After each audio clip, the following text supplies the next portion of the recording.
Hello student, मैं वीरेंद्र चौधरी एक बार फिर से my YouTube channel A.C sir physics पे लास्ट क्लास में मैंने डिस्कस किया था डी ब्लॉक एलिमेंटों के जनरल इलेक्ट्रॉनिक कॉन्फ़िगरेशन। अलग अलग 3D सीरीज़ का इलेक्ट्रॉनिक कॉन्फ़िगरेशन देखा था, 4D सीरीज़ का देखा था, 5D सीरीज़ का देखा था।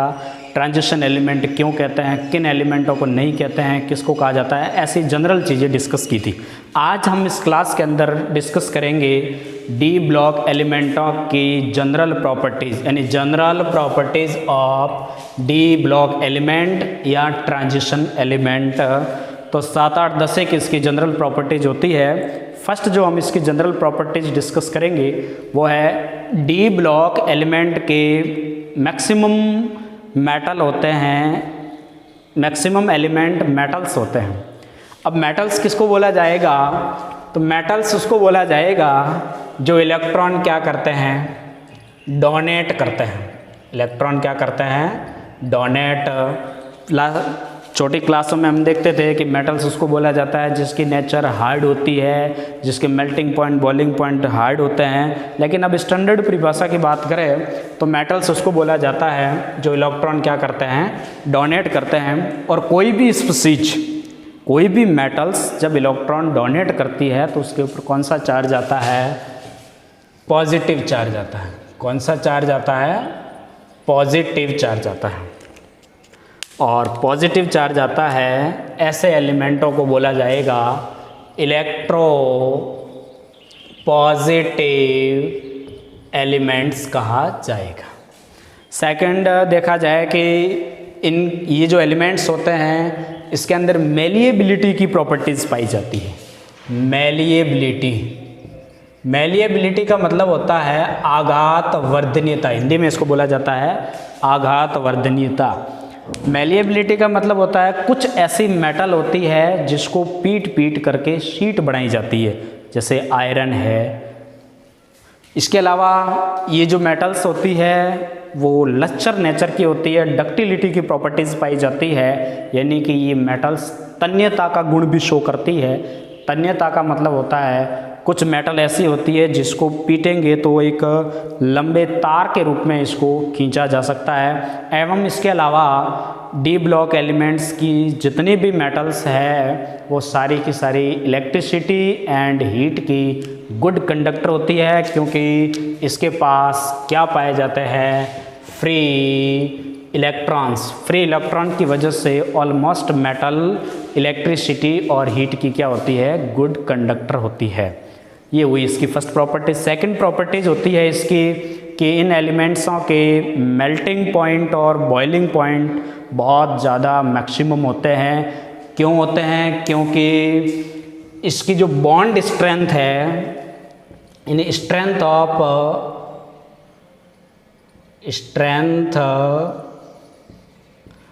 मेटेलिक बॉन्ड वो बहुत ज़्यादा होती है, क्योंकि इसके पास में डी ब्लॉक एलिमेंट्सों के पास फ्री इलेक्ट्रॉन पाए जाते हैं, अनपेयर्ड इलेक्ट्रॉन्स पाए जाते हैं। और अनपेयर्ड इलेक्ट्रॉन की वजह से इन एलिमेंटों के अंदर मेटेलिक बॉन्ड की स्ट्रेंथ बहुत ज़्यादा होती है, और बहुत ज़्यादा स्ट्रेंथ की वजह से इन एलिमेंटों की गलनांक और क्वथनांक यानी मेल्टिंग पॉइंट और बॉइलिंग पॉइंट के मान भी बहुत ज़्यादा उच्च होते हैं। जैसे टंगस्टन की बात करें जो बल्बों के फिलामेंट में यूज़ होता है तो मैक्सिमम इसका मेल्टिंग पॉइंट होता है। इसके अलावा इन एलिमेंटों की जो एटॉमिक रेडियस होती है उसकी वैल्यूज़ बहुत कम होती है। लास्ट 11th क्लास में देखा होगा कि एटॉमिक रेडियस होती है वो अप टू डाउन जाने पर, ग्रुप के अंदर अप टू डाउन जाने पर इंक्रीज होती है, लेकिन लेफ्ट टू राइट जाने पर क्या होती है, डिक्रीज होती है। तो इन एलिमेंटों की एटॉमिक रेडियस क्या होती है, कम होती है। इन एलिमेंटों की जो आयनाइजेशन एंथैल्पी है इसका मान क्या होता है, बहुत उच्च होती है, क्योंकि आयनाइजेशन एंथैल्पी होती है वो लेफ्ट टू राइट जाने पर क्या होती है, इंक्रीज होती है, क्योंकि आयनाइजेशन एंथैल्पी होती है वो जेड इफेक्टिव के क्या होती है, डायरेक्टली प्रोपोर्शनल होती है। इसके अलावा ये जो एलिमेंट होते हैं ये वेरिएबल ऑक्सीडेशन स्टेट शो करते हैं, परिवर्तनशील ऑक्सीकरण अवस्था प्रदर्शित करते हैं। अब क्यों करते हैं, इसके 3-4 कारण हैं। फर्स्ट रीज़न मैं बताता हूँ कि इनका आकार छोटा है, रिक्त डी कक्षक इसके पास प्रेजेंट है, हाई इलेक्ट्रॉन डेंसिटी है, और चौथा जो इसका रीजन है वो है n-1 d ऑर्बिटल और ns ऑर्बिटल के बीच जो एनर्जी का गैप है वो बहुत ही कम है। इन 3-4 कारणों की वजह से डी ब्लॉक के एलिमेंट परिवर्ती यानी वेरिएबल ऑक्सीडेशन स्टेट प्रदर्शित करते हैं। जैसे कॉपर है +1 और +2 दो ऑक्सीडेशन स्टेट शो करता है। +1 है तब इसको बोला जाएगा क्यूप्रस, और +2 होता है तब इसको बोला जाएगा क्यूप्रिक। यानी कम ऑक्सीडेशन स्टेट है तो पीछे अस आता है, और मैक्सिमम चार्ज होता है, मैक्सिमम ऑक्सीडेशन स्टेट होती है तो इसके पीछे एक प्रत्यय लगाया जाता है। इसके अलावा मैग्नीज है वो +2, +4, +5, +6, +7 ऑक्सीडेशन स्टेट शो करता है। पूरी 3D सीरीज़ के अंदर जो सबसे ज़्यादा ऑक्सीडेशन स्टेट शो करता है तो वो मैग्नीज है +7। इसके अलावा आयरन यानी फेरस है ये, और ये फेरिक। कुल मिलाकर डी ब्लॉक के ऑलमोस्ट सारे element variable oxidation state show करते हैं। इसके अलावा इनके जो मैक्सिमम आयंस होते हैं वो कलर शो करते हैं। कोई भी एलिमेंट कलर शो कब करता है? जब उसके पास क्या प्रेजेंट होते हैं? अनपेयर्ड इलेक्ट्रॉन्स, या इसको बोला जाएगा डी ट्रांजिशन की वजह से ये एलिमेंट्स कलर शो करते हैं। अब डी ट्रांजिशन क्या होता है उसको मैं अभी देखूंगा इसको। एवं इसके जो मैक्सिमम एलिमेंट्स होते हैं वो कॉम्प्लेक्स फॉर्मेशन की भी इसमें टेंडेंसी पाई जाती है। कॉम्प्लेक्स फॉर्मेशन क्या होता है वो अगले पार्ट के अंदर, अगले लेसन के अंदर मैं डिस्कस करूँगा। कॉम्प्लेक्स होता है जैसे ये कॉम्प्लेक्स है एक K4FeCN6 पोटेशियम फेरोसाइनाइड है, ये कॉम्प्लेक्स हुआ ZnNH3 का Al4Cl2 तो इसको बोला जाएगा कॉम्प्लेक्स। तो इस कॉम्प्लेक्स फॉर्मेशन में भी कौन से एलिमेंटों को काम में लिया जाता है? डी ब्लॉक एलिमेंट्स को काम में लिया जाता है। इसके अलावा ये जो एलिमेंट्स होते हैं इसके अंदर कैटालिटिक प्रॉपर्टीज़ पाई जाती है, मतलब ये कैटलिस्ट की तरह भी काम कर सकते हैं। अब कैटलिस्ट क्या होते हैं? कैटलिस्ट वो केमिकल होते हैं, ऐसे रासायनिक पदार्थ होते हैं जो स्वयं तो क्या रहते हैं? अनचेंज रहते हैं, but rate of reaction, chemical reaction की रेट को इंक्रीज या डिक्रीज करने का काम करते हैं। तो कैटलिस्ट के तौर पर भी इसका यूज़ किया जाता है। अब क्यों करते हैं इसका रीज़न हम देखेंगे आगे। इसके अलावा इसके जो मैक्सिमम एलिमेंट्स होते हैं उसकी नेचर कैसी होती है? पैरामैग्नेटिक नेचर होती है, मतलब अनुचुंबकीय प्रकृति के होते हैं, क्योंकि इसके पास क्या पाया जाता है? अनपेयर्ड इलेक्ट्रॉन पाए जाते हैं। जिस भी किसी भी आयन से स्पीशीज के पास अनपेयर्ड इलेक्ट्रॉन पाए जाते हैं तो उसकी नेचर क्या होती है? पैरामैग्नेटिक नेचर होती है ड्यू टू अनपेयर्ड इलेक्ट्रॉन। यदि सारे के सारे इलेक्ट्रॉन पेयर्ड है तो उसकी नेचर क्या होगी? डायामैग्नेटिक। इसके अलावा ये एलिमेंट्स क्या करते हैं? इंटरस्टेशियल कंपाउंड का फॉर्मेशन करते हैं, यानी अंतराकाशी यौगिकों का भी निर्माण करते हैं। अब अंतराकाशी यौगिक क्या होते हैं? जैसे ये मेरे पास में एक एलिमेंट्स है कोई भी, अब मेटल्स है तो मेटल सॉलिड होती है, सॉलिड होते हैं इस प्रकार क्रिस्टलाइज्ड होते हैं, ये मेटल्स है और इस प्रकार ये अरेंज रहती है।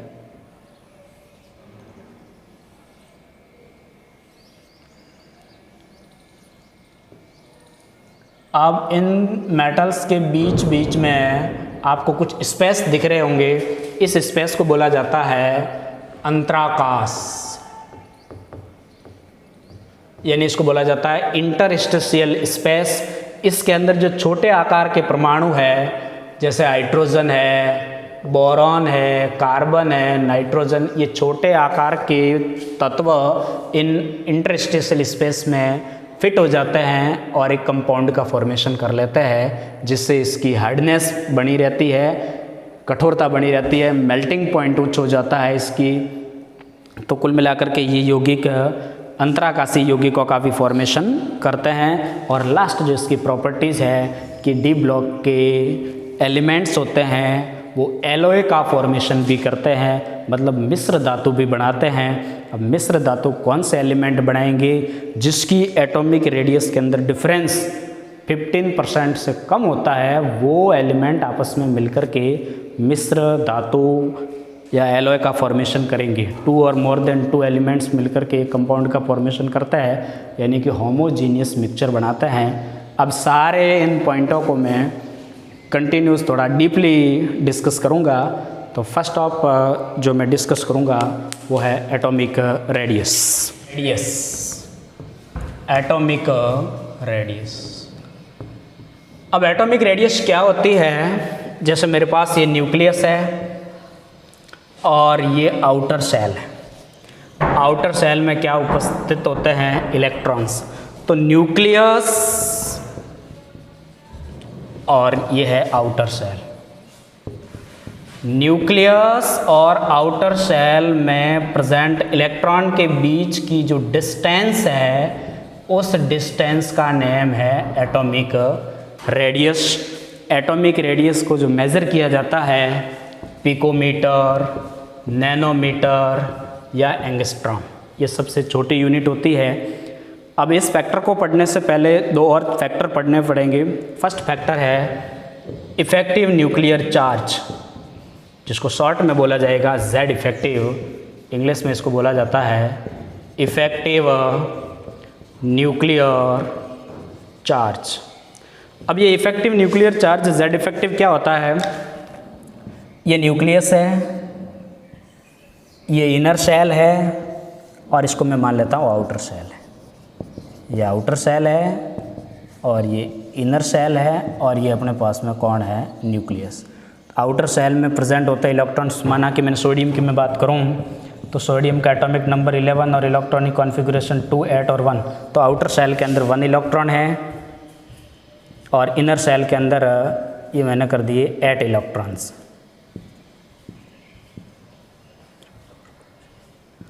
तो न्यूक्लियस क्या करता है? आउटर सेल के इलेक्ट्रॉन को अपनी ओर अट्रैक्ट करता है। अपनी ओर क्या करता है? अट्रैक्ट।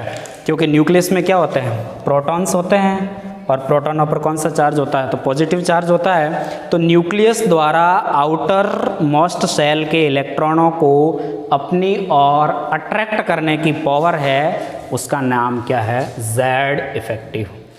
और Z इफ़ेक्टिव और एटॉमिक रेडियस के अंदर जो रिलेशन है, एटॉमिक रेडियस होती है वो Z इफ़ेक्टिव के इन्वर्सली प्रोपोर्शनल होती है। इस डिब्बे को आप याद रखोगे। मतलब Z इफ़ेक्टिव यदि इंक्रीज़ हुआ तो एटॉमिक रेडियस क्या होगी? डिक्रीज़। और Z इफ़ेक्टिव को डिक्रीज़ किया तो एटॉमिक रेडियस क्या हो जाएगी? इंक्रीज़। यानी दोनों एक दूसरे के क्या होते हैं? इन्वर्सली प्रोपोर्शनल होते हैं। एक और फैक्टर है सेकंड, जिसको बोला जाएगा शील्डिंग इफेक्ट। Shielding effect. इसका दूसरा नाम होता है स्क्रीनिंग इफेक्ट भी कहा जाता है इसको। स्क्रीनिंग इफेक्ट, हिंदी में इसको बोला जाएगा परिरक्षण प्रभाव या बोला जाएगा इसको पर्दा प्रभाव, जिसको रिप्रेजेंट किया जाता है सिग्मा से। अब ये शील्डिंग इफेक्ट क्या होता है? जैसे ये न्यूक्लियस है, ये इनर सेल है, ये आउटर सेल है। माना कि आउटर सेल में इलेक्ट्रॉन्स है और इनर सेल में भी इलेक्ट्रॉन्स है। तो न्यूक्लियस क्या करेगा? आउटर मोस्ट सेल के इलेक्ट्रॉनों को अपनी ओर अट्रैक्ट करेगा, लेकिन जो इनर सेल में प्रेजेंट इलेक्ट्रॉन्स होते हैं वो इन आउटर सेल के इलेक्ट्रॉनों को क्या करेंगे? पुश करेंगे, मतलब धक्का लगाएंगे। वो न्यूक्लियस की ओर अट्रैक्ट नहीं होने देंगे, मतलब ये क्या करेंगे? रिपेल करेंगे। तो जो रिपेल करने का गुण है उसी को बोला जाएगा रिपल्सन। रिपेल करने का जो गुण है उसी को बोला जाएगा सिग्मा या शील्डिंग इफेक्ट। और शील्डिंग इफेक्ट यानी सिग्मा और एटॉमिक रेडियस दोनों एक दूसरे की क्या होती है? डायरेक्टली प्रोपोर्शनल होती है। यानी एटॉमिक रेडियस इंक्रीज होगी, सिग्मा इंक्रीज होगा, और सिग्मा को अगर यदि आप डिक्रीज करोगे तो एटॉमिक रेडियस भी क्या हो जाएगी? डिक्रीज। यानी दोनों एक दूसरे के क्या होते हैं? डायरेक्टली प्रोपोर्शनल होते हैं। तो एटॉमिक रेडियस के अंदर ये दो फैक्टर आते हैं। लेकिन शील्डिंग इफेक्ट होता है वो पेनिट्रेशन पावर पर भी डिपेंड करता है। शील्डिंग जो इफेक्ट है, जिसको मैं शॉर्ट में लिख रहा हूँ शील्डिंग इफेक्ट या इसको सिग्मा लिखा जाता है, ये डिपेंड करता है पेनिट्रेशन पावर, जिसको हिंदी में बोला जाएगा भेदन क्षमता। और भेदन क्षमता किस ऑर्बिटल की मैक्सिमम होती है? तो वो ऑर्बिटल्स है s orbital, p P, then D, और सबसे जो कम पेनिट्रेशन पावर होती है तो वो F ऑर्बिटल्स की होती है। D और F ऑर्बिटल्स की क्या होती है? पुअर शिल्डिंग होती है, पुअर शिल्डिंग होती है, क्योंकि इसकी साइज क्या होती है? लार्ज साइज होती है, बड़ी साइज होती है। इसकी वजह से D और F ऑर्बिटल की पुअर शिल्डिंग होती है। मैक्सिमम जो शिल्डिंग होती है वो S ऑर्बिटल्स की होती है। देन P और D और F ऑर्बिटल्स की क्या होती है? Poor shielding. और वेदन क्षमता D और F ऑर्बिटल्स की कम है, इसका मतलब उसका जो सिग्मा होगा वो भी कम होगा, और सिग्मा कम होगा तो डेफिनेटली एटॉमिक रेडियस भी क्या हो जाएगी? कम। तो एटॉमिक रेडियस के अंदर एक रिलेशन आ गया दोनों के अंदर, एक Z इफेक्टिव और शिल्डिंग इफेक्ट, दोनों एटॉमिक रेडियस के अंदर अपन संबंध लिख सकते हैं कि जो एटॉमिक रेडियस होती है वो शिल्डिंग इफेक्ट के तो डायरेक्टली प्रोपोर्शनल है, और इफेक्टिव न्यूक्लियर चार्ज जिसको बोला जाता है Z इफेक्टिव, इनके इन्वर्सली प्रोपोर्शनल होती है। इस फैक्टर को याद रखेंगे।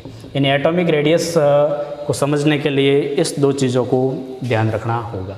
तो फर्स्ट ऑफ मैंने क्या बताया? Z इफेक्टिव क्या होता है? तो ध्यान रखना, न्यूक्लियस द्वारा आउटर मोस्ट सेल के इलेक्ट्रॉन्स को अपनी ओर अट्रैक्ट करने की पावर। और शिल्डिंग इफेक्ट क्या होता है? आउटर मोस्ट सेल में इलेक्ट्रॉन्स है उसको न्यूक्लियस क्या करेगा? अट्रैक्ट करता है। तो जो इनर सेल में प्रेजेंट इलेक्ट्रॉन उसको अट्रैक्ट नहीं होने देते हैं, मतलब उसको रिपेल करते हैं। तो जो रिपेल करने की प्रॉपर्टीज़ है उसका नाम है सिग्मा। सिग्मा शिल्डिंग इफेक्ट, ये एटॉमिक रेडियस के डायरेक्टली प्रोपोर्शनल है, और इफेक्टिव न्यूक्लियर चार्ज यानी Z इफेक्टिव के क्या होता है? इन्वर्सली प्रोपोर्शनल है। अब मैं बात करूँ 3D सीरीज़ की, कि 3D सीरीज़ के अंदर एटॉमिक रेडियस का क्या ऑर्डर रहेगा। तो 3D सीरीज़ के अंदर पहले एटॉमिक रेडियस डिक्रीज़ होती है, फिर इक्वल होती है, और लास्ट में पुनः इंक्रीज़ हो जाती है। इसका कारण समझेंगे। ये है मेरे पास 3D सीरीज़।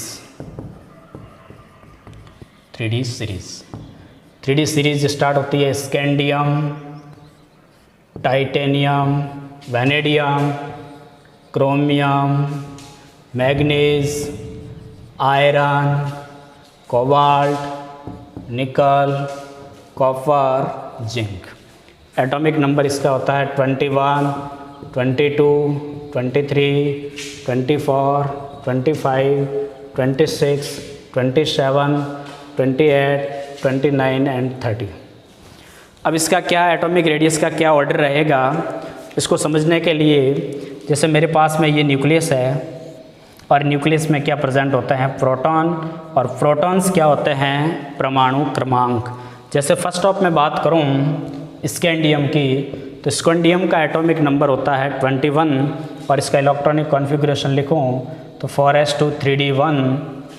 तो ये न्यूक्लियस है, और न्यूक्लियस के अंदर प्रोटॉन्स होते हैं, और प्रोटॉन्स होते हैं वो परमाणु क्रमांक होता है, यानी कि इसके अंदर इफेक्टिव न्यूक्लियर चार्ज का मान कितना है? 21 फॉर स्कैंडियम की बात करूं। और ये है इनर शेल और ये है आउटर शेल। इनर शेल के अंदर कितने इलेक्ट्रॉन्स प्रेजेंट है? इनर शेल, इसके अंदर D के अंदर 1 इलेक्ट्रॉन प्रेजेंट है, और आउटर शेल ये है, और आउटर शेल मतलब 4s, इनर शेल मतलब 3d। इसके अंदर इलेक्ट्रॉन प्रेजेंट है, 2 इलेक्ट्रॉन्स प्रेजेंट है। अब इफेक्टिव न्यूक्लियर चार्ज का मान मैक्सिमम है, तो ये इफेक्टिव न्यूक्लियर चार्ज क्या करता है? आउटर शेल के इलेक्ट्रॉनों को अपनी ओर अट्रैक्ट करेगा। लेकिन जो इनर शेल में ये जो D ऑर्बिटल्स के अंदर इलेक्ट्रॉन है वो उनको इतना पुश नहीं कर पाएगा, क्योंकि मैंने आगे बताया है कि D ऑर्बिटल्स की जो पेनिट्रेशन पावर होती है वो बहुत ही कम होती है, वीक होती है, पुअर शिल्डिंग होती है। इस वजह से ये जो D ऑर्बिटल्स में प्रेजेंट इलेक्ट्रॉन इस 4s के इलेक्ट्रॉनों को रिपेल नहीं कर पाते हैं।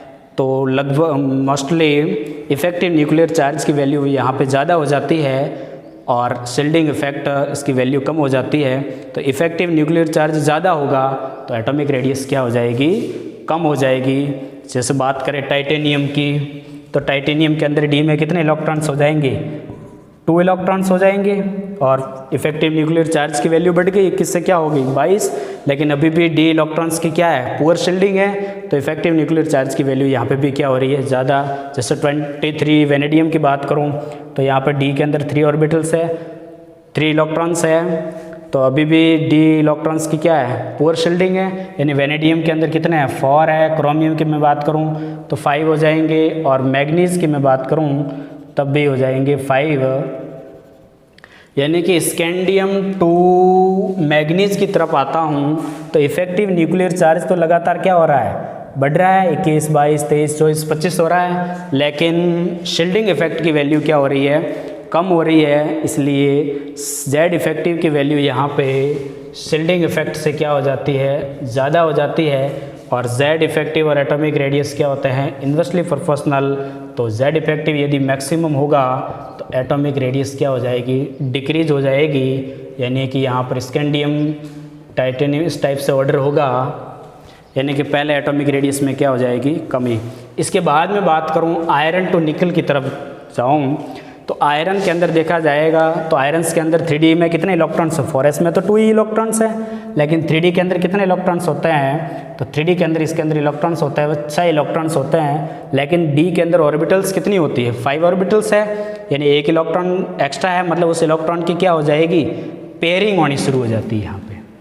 यहाँ पे इलेक्ट्रॉन्स की क्या हो जाएगी, पेयरिंग, और इलेक्ट्रॉन्स की जब पेयरिंग होगी तो इलेक्ट्रॉन के बीच रिपल्सन मैक्सिमम होगा, और रिपल्सन ज़्यादा होगा तो शील्डिंग इफेक्ट ज़्यादा होगा, शील्डिंग इफेक्ट ज़्यादा होगा, यानी सिग्मा की वैल्यू ज़्यादा होगी। लेकिन साथ साथ में इफेक्टिव न्यूक्लियर चार्ज की वैल्यू भी बढ़ रही है, 26 से 27, 28, यानी इफेक्टिव न्यूक्लियर चार्ज भी क्या हो रहा है, बढ़ रहा है। तो जेड इफेक्टिव भी बढ़ रहा है और इफेक्टिव न्यूक्लियर चार्ज, ये दोनों साइमल्टेनियसली लगभग इक्वली बढ़ते हैं, तो कुल मिलाकर के यहाँ पे एटॉमिक रेडियस है वो कांस्टेंट हो जाती है, यानी कि यहाँ पे जेड इफेक्टिव और इफेक्टिव न्यूक्लियर, जेड इफेक्टिव और शील्डिंग इफेक्ट है, दोनों की वैल्यू लगभग सिमिलरली बढ़ती है, यानी कि एटॉमिक रेडियस क्या हो जाती है, यहाँ पे कांस्टेंट हो जाती है। तो यहाँ पे एटॉमिक रेडियस क्या हो जाती है, कांस्टेंट हो जाती है। लेकिन मैं बात करूँ क्रोमियम और कॉपर, क्रोमियम का इलेक्ट्रॉनिक कॉन्फ़िगरेशन होता है 4s1 3d10, यानी s में अभी भी कितने इलेक्ट्रॉन्स है, ये न्यूक्लियस है, ये इनर सेल है, ये आउटर सेल है, यानी कि आउटर सेल में तो एक इलेक्ट्रॉन है, लेकिन इनर सेल के अंदर कितने इलेक्ट्रॉन्स है, 10 इलेक्ट्रॉन्स है। तो सारे के सारे इलेक्ट्रॉन्स की क्या हो रखी है, पेयरिंग हो रखी है, बहुत ज़्यादा पेयरिंग है, मतलब इलेक्ट्रॉन के बीच बहुत ज़्यादा रिपल्सन होगा, और जब रिपल्सन ज़्यादा होगा तो सिग्मा क्या हो जाएगा, ज़्यादा। लेकिन इफेक्टिव न्यूक्लियर चार्ज की वैल्यू इतनी नहीं बढ़ रही है, यानी 28 से कितनी हुई है, 29, 30, यानी कि इफेक्टिव न्यूक्लियर चार्ज के अंदर तो 1 की ग्रोथ हो रही है, लेकिन इधर रिपल्सन ज़्यादा होने की वजह से सिग्मा जो है उसकी वैल्यू ज़्यादा हो जाती है। तो यहाँ पे जो इफेक्टिव फैक्टर रहेगा वो सिग्मा रहेगा जेड इफेक्टिव से, तो यहाँ पे इफेक्टिव न्यूक्लियर चार्ज की वैल्यू है जो कम हो जाएगी, और सिग्मा ज़्यादा, और सिग्मा ज़्यादा इफेक्टिव है तो सिग्मा ज़्यादा होगा तो एटॉमिक रेडियस भी क्या हो जाएगी, यहाँ पे बढ़ जाएगी, यानी कि एटॉमिक रेडियस कॉपर से जिंक की तरफ जाएंगे तो बढ़ेगी। तो ओवरऑल आपको याद क्या रखना है, स्कैंडियम से जिंक की तरफ जाते हैं तो एटॉमिक रेडियस के अंदर पहले क्या आती है, कमी आती है, फिर इक्वल हो जाता है, और लास्ट में पुनः वृद्धि हो जाती है, ग्रोथ हो जाती है। इसका रीज़न है जेड इफेक्टिव और सिग्मा। यहाँ पे जेड इफेक्टिव ज़्यादा इफेक्टिव फैक्टर है, यहाँ पे दोनों इक्वल हो जाते हैं, और लास्ट में शील्डिंग इफेक्ट है वो ज़्यादा इफेक्टिव हो जाता है, इस वजह से जो ग्रोथ हो जाती है वो बढ़ जाती है। अब मैं डिस्कस करूँ 4D और 5D सीरीज़ के, कई बार 4D, 5D और 3D तीनों का कंपैरिजन करवाता है और आपसे क्वेश्चन पूछ लिया जाता है, तो तीनों का मैं कंपैरिजन करवाता हूँ यहाँ पे। तो ये 3D सीरीज़ थी, अब मैं लिख रहा हूँ 4D सीरीज़ और 5D सीरीज़। 4D सीरीज़ की मैं बात करूँ तो 4D सीरीज़ के अंदर कौन से एलिमेंट है, यारी, जरा, निभा, मौत, तक, रुकावट, राहा, पड़े, आग में कूद जाना, आग में कूद जाना, ये 10 एलिमेंट हो गए, यानी 39, 40 यानी 21 से अगर यदि आपको इसके एटॉमिक नंबर याद नहीं है तो इसके अंदर आप कितनी ग्रोथ कर दो प्लस 18 ऐड कर दो तो ये हो जाएंगे 39, ये 40, 41, 42, 43, 44, 45, 46, 47 और 48।